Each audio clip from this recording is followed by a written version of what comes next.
ایلول گریه نکن، دیگه تموم شد. هنوز کارمون تموم نشده. باید اثر انگشتمون رو از رو ماشین پاک کنیم.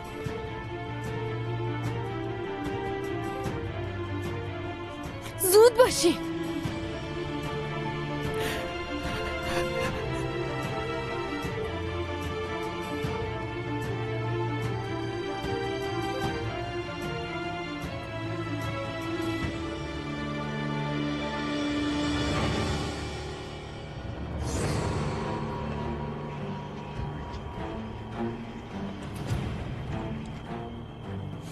جمره تو هم با جاکتت پاک کن.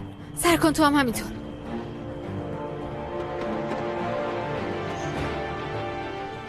جمره دستگیر آرم پاک کن وگرنه کارمون ساخته است.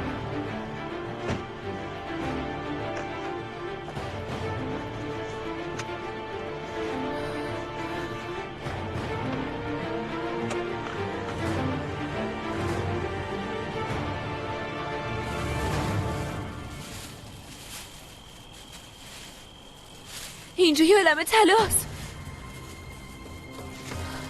ببین چقدر زیادن. بیاین ببینید.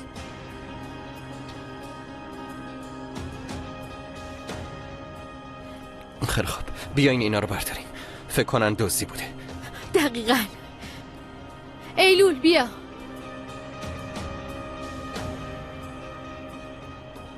بیاین هممون دستامونو بذاریم رو دستای هم. بیاین.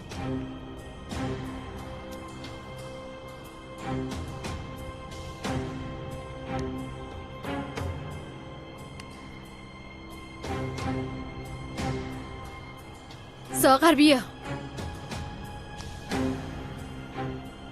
هیچ کدوممون هیچی ندیدیم. فکر کنین اصلا چنین شبی وجود نداشته. هر کدوممون به عزیزترین کسمون قسم میخوریم. بگیم. قسم میخورم. قسم میخورم. قسم میخورم. قسم میخورم. قسم میخورم.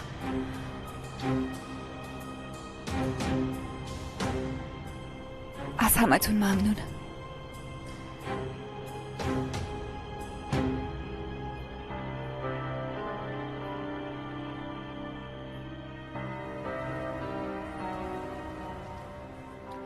ساعت 9 شب همتون باید تو تختتون باشین. اگه ببینم چراغ یه اتاق روشنه، اون اتاق باید 2 هفته تموم همه طبقه ها رو تمیز کنه. اگه کسی توی ظرفش غذا باقی بمونه، فرداش از غذا خبری نیست. در ضمن اگرم بگین دوست ندارم، باید گرسنه بمونین. ساعت ورود آخر هفته هاتونم از ساعت 8 به 6 تبدیل میشه. خب یه دفعه بگو زندانیم دیگه. مارال خانم اعتراضی داری؟ آی نه، من که زیاد اهل بیرون رفتن نیستم. برید بیرون. شورش دیشب رو تو شروع کردی، بعدش کجا غیبتون زد؟ جایی نرفتیم، همینجا بودیم.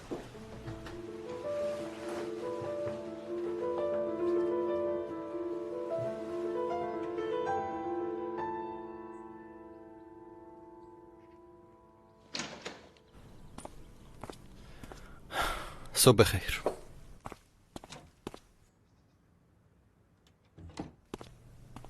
آقا سرکان.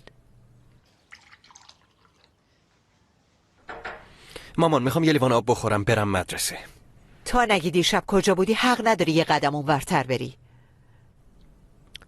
داشتم آثار جرم قتل رو پاک میکردم. جسدم سر به نیز کردم. بامزه بود. تو خجالت نمیکشی مادرتو مسخره میکنی ها؟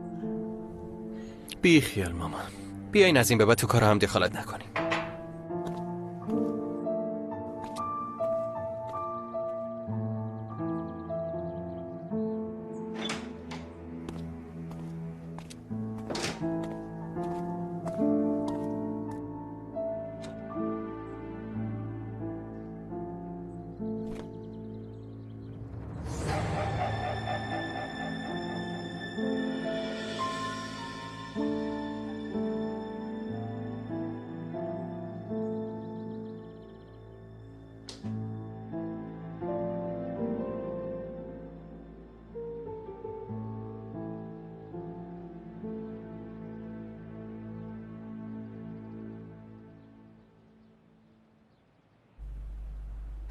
شما چتونه بابا؟ از دیشب تا حالا 1 کلمه هم حرف نزدی.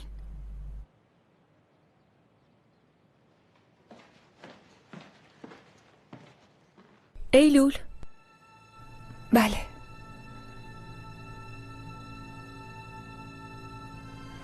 چی شده؟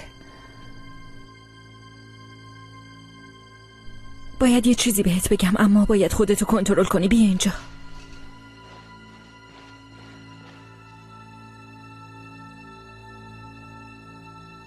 مادرتو بردن بیمارستان.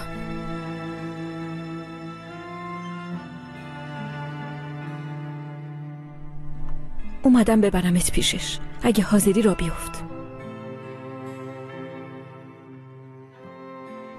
سوگل تو هم بیا. ایلول، من و ساغر یه کاری داریم. فریده خانم هست دیگه.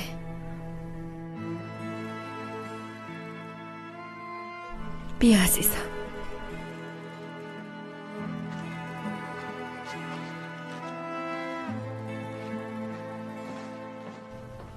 ساغر بیا ما هم بریم.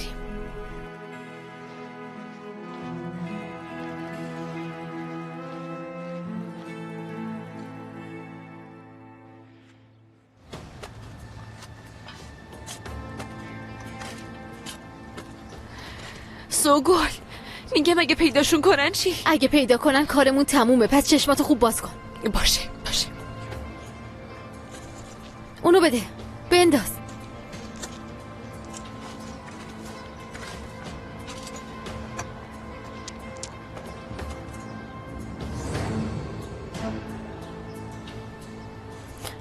ساغر، من میرم یکم آب بیارم این خونا رو بشوریم.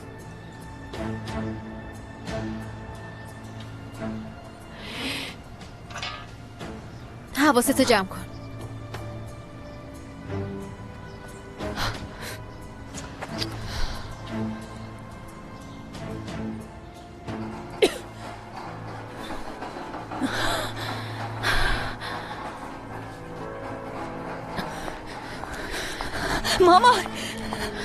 مامان دخترم اومدی. مواظب باش را باش. نگران نباش مامان، حالت خوب میشه. کمال پیداش نیست. بهش زنگ بزن پیداش کن. بهش بگو که بچه داره به دنیا میاد.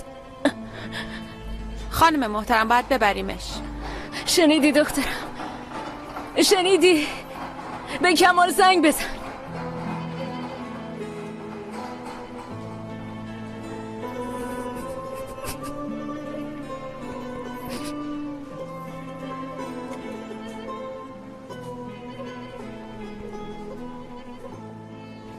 را بیافتین دیگه. خیلی خوب.